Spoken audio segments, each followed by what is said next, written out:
Hey guys, welcome back to my channel. In this video I will show you how to update your software components in Windows 11. So let's get started.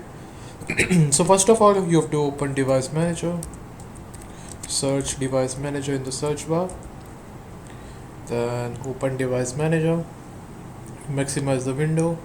Now in the left side you can see all the listed driver list. So look for software components. You can see here, double click on it.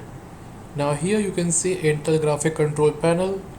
Just right click on it and you can see this 5 options. You have to click on update driver. So click on update driver option. Now you will see 2 options here, search automatic driver as well as browse my computer for drivers. So you have to click on search automatic for drivers. Click on here. Now in my case I have already updated my software component. You can check in your PC or as well as laptop whether you got an update or not. Now close this window, again close this window. Now again go to search bar and this time you have to search for settings. A gear like option will appear on the screen. Open the settings box.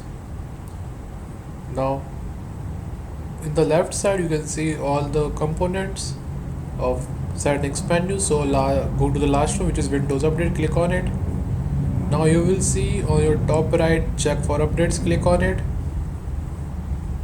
Now it will take 20 to 25 seconds. Till then you can like my video and subscribe to my channel. I post the best videos for Windows 11 and they are very essential and useful.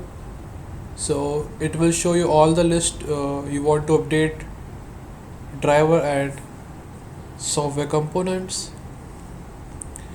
Okay guys, so I got an update and it's already started downloading. So just keep in mind, always turn this on so you will get notification up to date.